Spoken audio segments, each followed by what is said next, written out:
If your daughter is selling Phat Cakes at home, why should I go and buy Phat Cakes next door?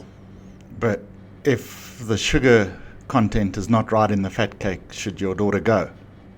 You see, the reason is because why? Exactly to the fact, notwithstanding. For those overseas listeners on the Brown Air podcast, the Zondo Commission is ongoing here in South Africa, dealing with the state capture inquiry. And if you want to know why the state-owned enterprises, in particular South African Express Airways and South African Airways, are in the state they are in, or ended up in the state that they are in, just search for Zondo Commission on YouTube and you'll see why. What a disgrace. It is not only a dog show, I've never seen anything more ridiculous in my life. And I just don't know if it's going to lead anywhere. You know, it's appalling. I mean, it's actually quite funny. You start watching it and you know it's the biggest lot of crap.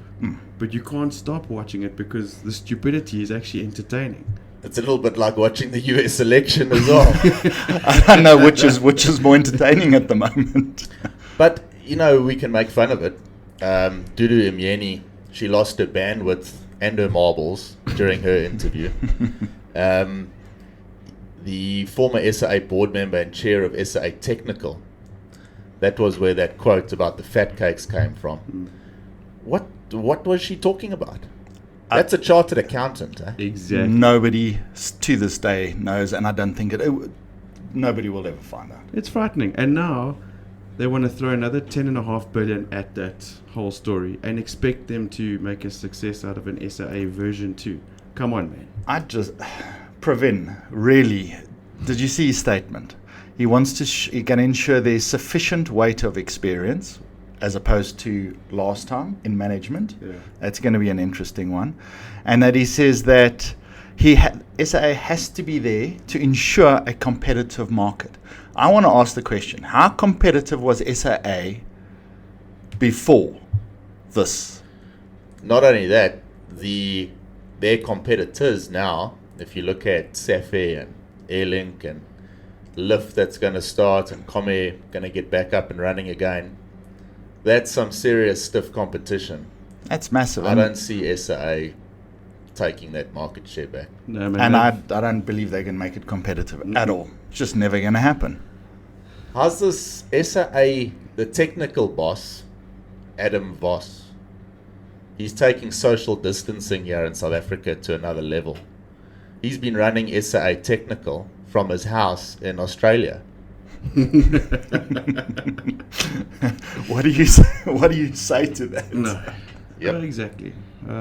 He's not been in the country since the start of the lockdown. The workers affiliated to NUMSA and South Africa Cabin Crew Association recently picketed that Voss has not been in the country. And question is he doing a good job? From his house in Australia. It might be he's doing a much better job than the local management in the SAA building. No. Brett, I doubt it. But there's no doubt, that he will be well rewarded for all his hard work. I mean, well, he's obviously doing it right. They're going to get fat He's bonuses. in his house in Australia. Yeah. And he has internet. Yeah. Jeez. Guys, that leaves no CEOs for Mango, SAA, and SAA Technical. So well done all around there, DP. Doing great. On other news, getting a bit more positive, Glenn Osmond reckons Comair going to be up and flying in December. Yep. Which is great news. It's fantastic news. Want to chat a little bit about, I haven't heard, I don't know if you guys have, how they're going to come back into the market. Are they coming back in with their sort of Premier BA coloured aircraft or the low-cost carrier Kalula style? Or are they looking at some sort of middle ground? Because that'll depend who they go up against in terms of their competition. If they're going to go back as Kalula, then obviously they're in that low-cost market against Safair. If they go with the BA branded aircraft, I suppose they're more, fighting against Airlink a bit. But are they going to go back with both, or are they going to go back with just one? I haven't found out there. Yeah, there hasn't really been any news along those lines that I've come across either. So No. yeah, it's going to be interesting to see. Also, I mean, what are they coming back full swing, operating all the aircraft, or are they going to start off slowly and progressively? I'm sure they're going to start off slowly. It's Yeah. going to be this gradual startup. But that's why, obviously, the way they start up will give us a bit of an indication as to what their plans going forward are. Because around the world, there's a few carriers, I believe in Japan, they've got their All Nippon, which is their premier flagship. Yep. Then they've got Peach that operates as their low cost. They are starting up a middle ground carrier now as well, because they reckon there is a gap between the two. You got to have some sort of middle ground. So that might be the new trend, not to go full low cost, maybe something in the middle. But time will tell. We'll see. Good news. I've heard anyway. numbers of 25 aircraft starting off with, whether that's low cost, whether that's But I the think that's Yeah. then like their full, That's their full their fleet. fleet. Yeah. Yeah. So Well, we'll see. But Be interesting. great to hear that they're going to be back up in the air, particularly now in December. And December obviously supposed to be lift as well. So South African aviation yeah, It's look, looking doing good. well. It's going to be good for the industry in South Africa, because I mean, I know SAFE are actually welcoming the competition, because then it creates the price wars that are required to balance the ticket prices and everything. Yeah, going to be awesome to see. Well, just what needs to happen is we need to support them now.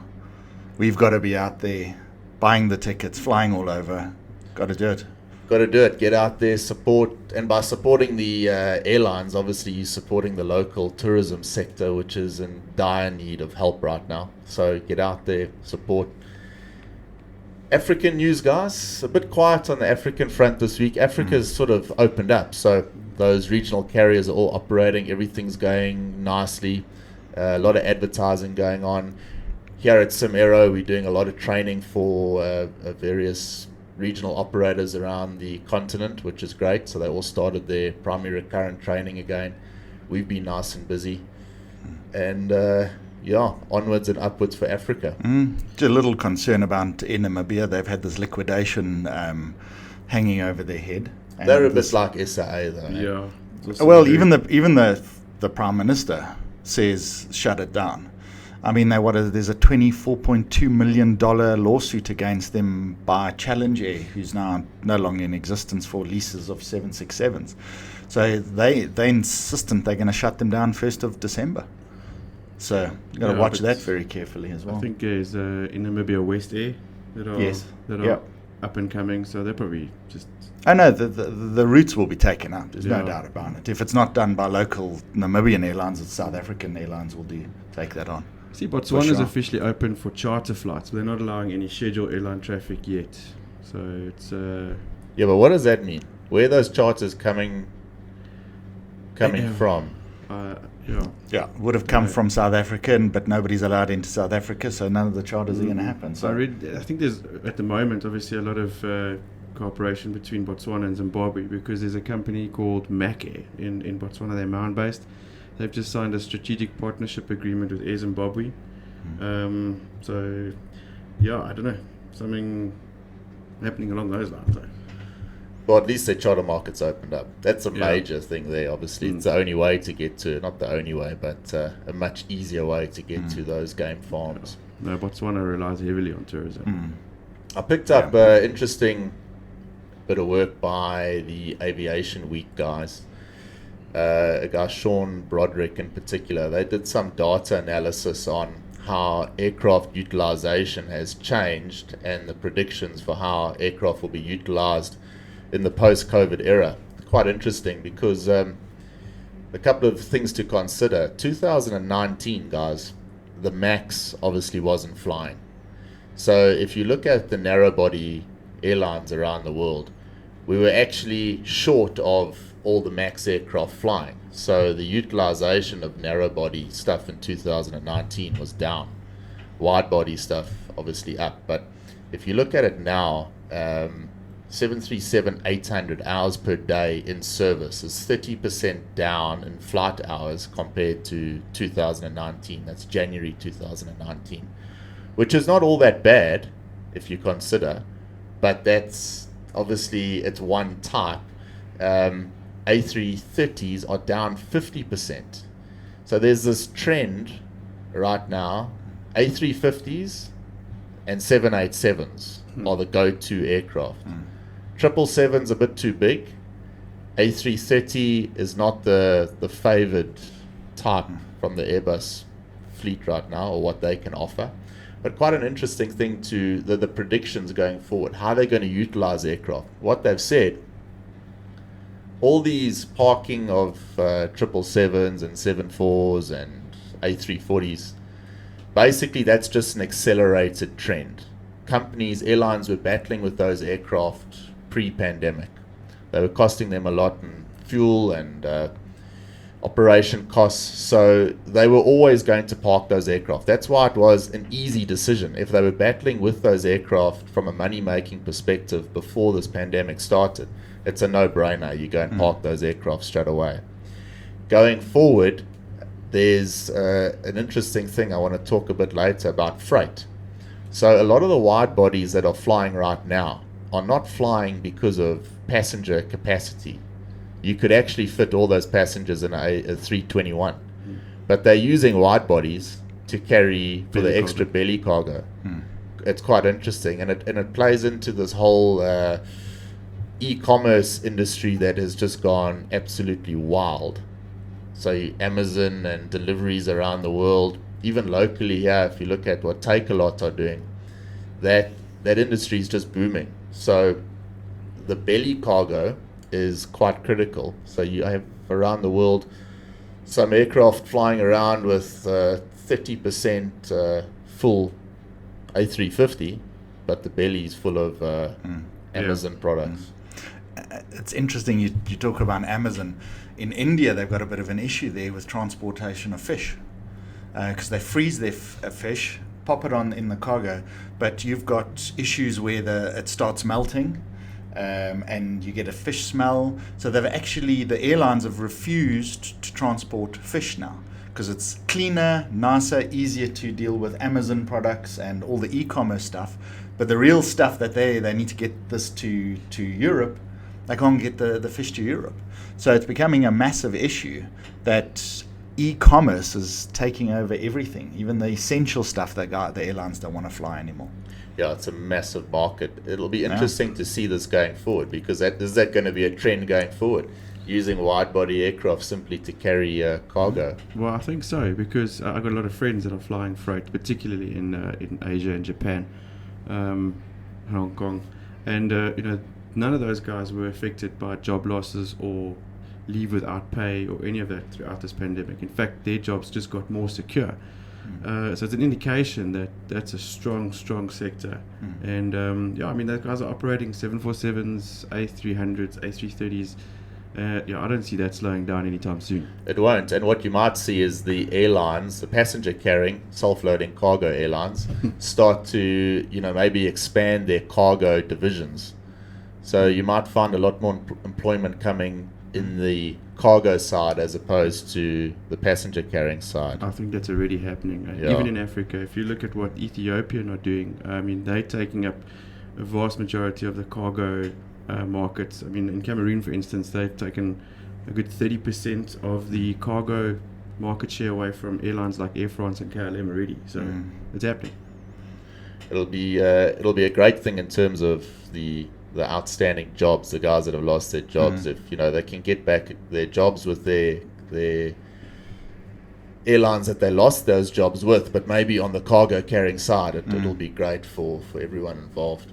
What is also quite interesting that came out of that, it's parking an aircraft or mothballing it, as they say. It's not just a case of taking it to the desert and leaving it there until you're ready to go.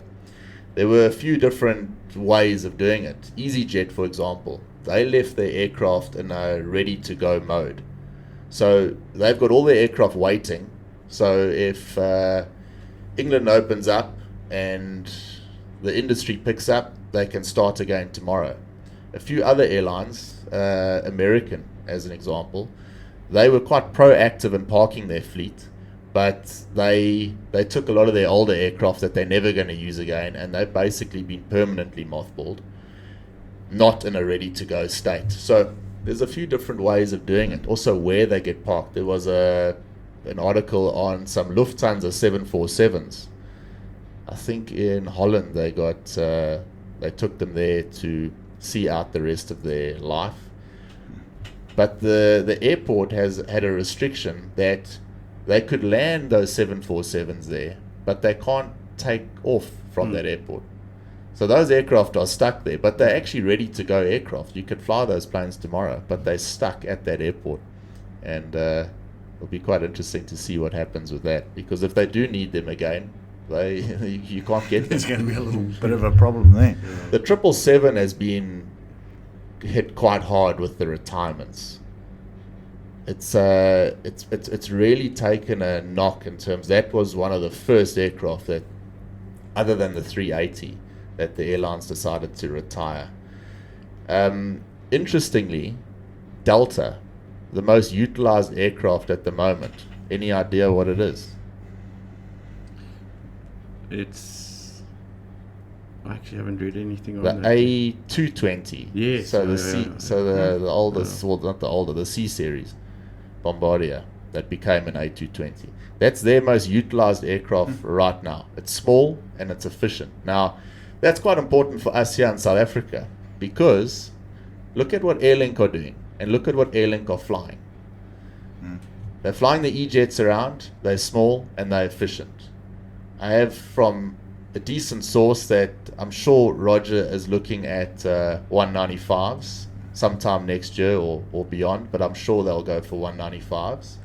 They're obviously flying the ERJ, which we know is a fantastic aircraft. It's cheap, small, carries the right amount of passengers, 4 right now.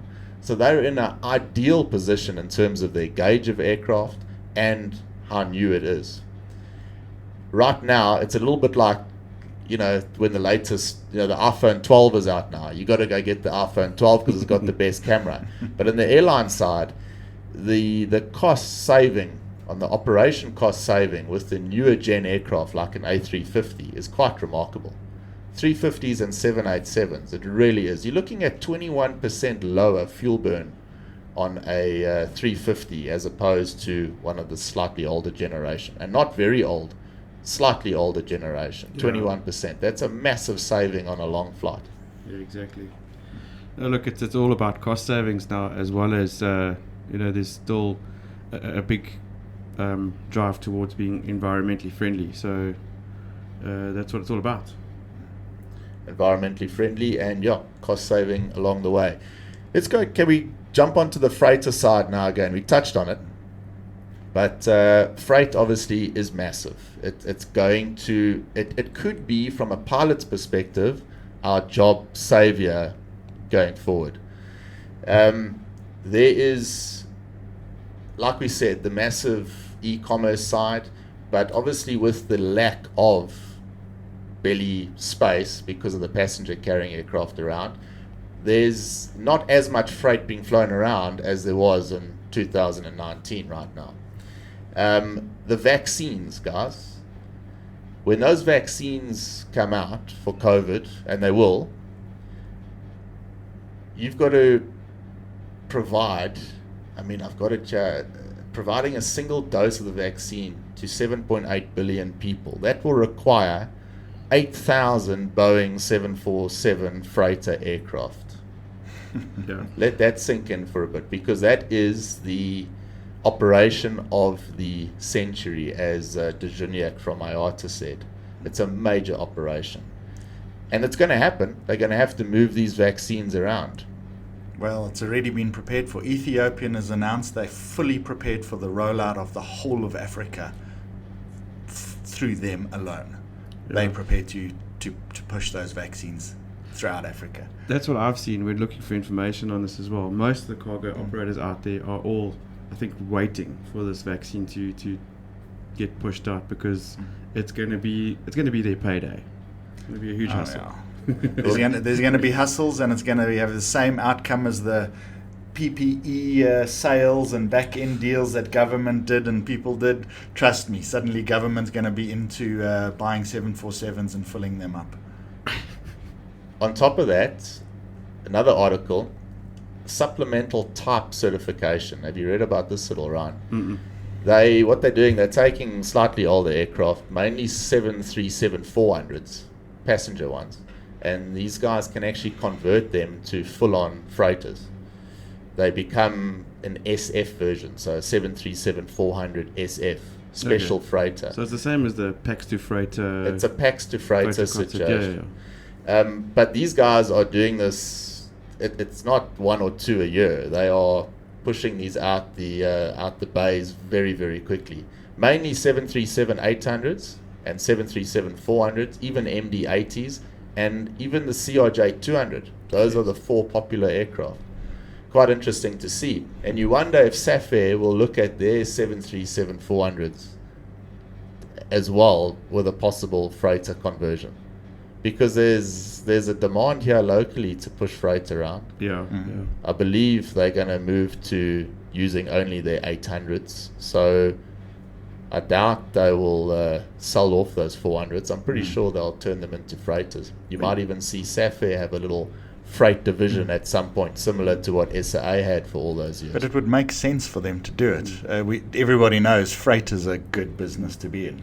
And don't forget about, there's an operator here as well called Star Air Cargo. I think they've got quite a heavy fleet of 737s, older generation, 300s, 400s, 500s. And I mean, they're ready and waiting for this push on cargo to happen. And I see a Magna 747 coming in or taking off every single day. Yeah, I think that belongs to Atlanta Air Cargo or something like that. But But I think it's here every single day. Yes. Yeah. Well, those conversions will become popular. I wonder if Star Air Cargo can sort out that type certification or get so they can do it locally here. They might be able to. I'll find out. It's an organized outfit. I'm sure they probably could. Yeah. You're looking at buying a new car, right? No. I found a good Not deal yet. for you, though. There's a good combo deal on the market right now. Yes, the Embraer and Phenom jet. You check I read that out. about that. Yeah. Buy a private jet and get a Porsche 911. You can get yourself a 911 Turbo S and a Phenom 300 Embraer business jet. Well, It's only 11 million, man. Listen, it's a little bit cheap for my blood, but we'll look at it. hey, look, Maybe the Brian Air podcast crew need a... We can get sponsored. would be nice. I wouldn't mind that. But right now, the only combos I'm looking at are the ones at KFC. Tourism news, guys, pretty. I mean, England is in a lockdown state. BA furloughing more staff. Germany and Sweden added to their quarantine list. Greece is in lockdown. Most of Europe's going back into lockdown. Yeah. And I know the story is a little blondie, but Boris says Yeah. it's for 30 days. I can't see that happening. I want to make a prediction here on the show before it happens because I am determined this is what's going to happen. Are we taking bets? I might take some heat on this. Can but, we record this? Yeah, well, Put it out publicly. if Biden wins, right? So the media have obviously gone into how Donald Trump couldn't handle the COVID crisis, and they were on him every minute of the day. I was listening to Gareth Cliff's podcast, which is a similar podcast to ours. It's just a bit smaller. But not as many followers, yeah.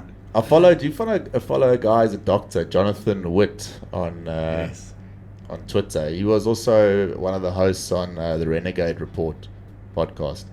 He actually mentioned this, but I want to go a bit further with it. If Biden wins, the media can't carry on about the coronavirus too much because they made such a big deal about the fact, particularly on CNN and the like, that Trump couldn't handle it. Okay? So, I'm pretty sure that when he gets in, or if he gets in, that they will have to tone the whole coronavirus down a little bit. And I reckon, you know how they're going to do it? I was thinking about this yesterday. It's going to be around because people are still going to test positive. But don't worry, it's not that vicious strain that was around in March, April, May. It's the weaker one. So yeah, it's bad, but it's the weak one. So yeah, don't worry too much. It's out there. Wait, it's gonna happen. I think it's going to be interesting. Watch, it's going to happen because it's all a load of crap anyway. Look, it's there. It's real. Yeah. But the hype and the hype is blown up. the hype just is nonsense, yeah. man. I'm sorry, I disagree with you. Biden is going to say, "What is COVID?" Yeah, I don't know forgot. what you're talking about. The guy is so high on wakey drugs. Oh, Sleepy Joe. Yeah, we'll see. Let's see what happens there. But honestly, I hope that happens because not that he gets in, but I hope that it dies a slow death very quickly. Because man, the airlines need it, the tourism needs it, we need it. Yeah, our friends, our colleagues, they all need it. Yeah. No, for sure. It's if you have a look.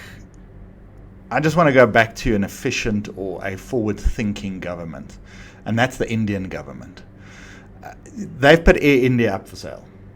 So this has been going on. They've now changed the offer terms so the debt can be restructured. They're doing everything in their power to move it on to a private entity so that it will become a fully functioning, profitable organization. They're doing the same thing with 5 airports. They've outsourced it to a private company that they will be now managing 5 major airports out in India.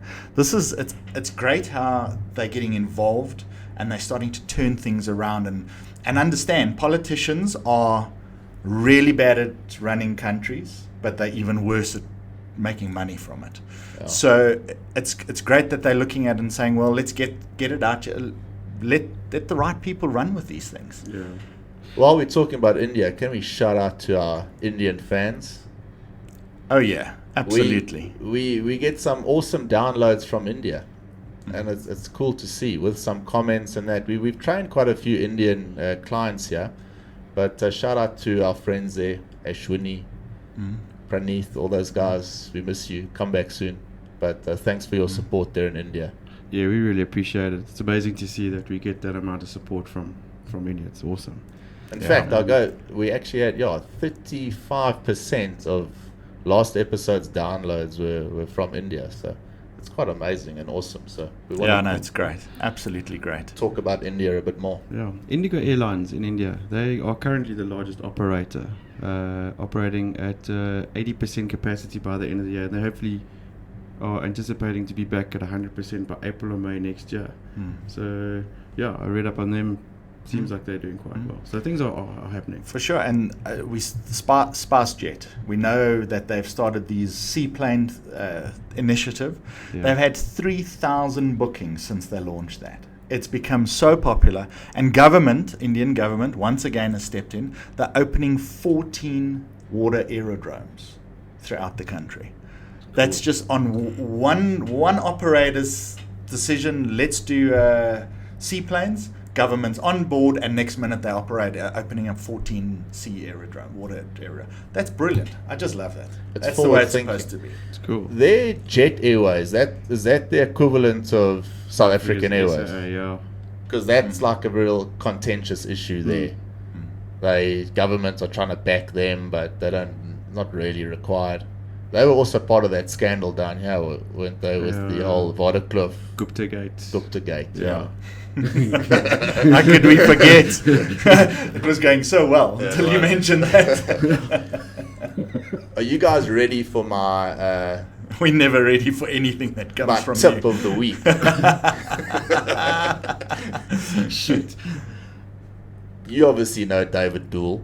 Yes. CRM training manager at SAA. Well, he was. He put out a brilliant article the other day on LinkedIn. I'm sure you found it. Ownership of your passion. David is now the human factor specialist and managing partner at the Human Factor Hub. He's my sort of LinkedIn tip. Go check him out. He really is one of the leading characters in the country, maybe even in the world, I would say, on human factor side and these non-technical skills that we use inside the aircraft. Now, obviously guys like that they were pilots as well, but their big passion was something slightly different, a little bit like us, to flying. It was flying and something else. And in his article, he mentions Simon Sinek and talks about pivoting, things like that, but it's explained in a nice way.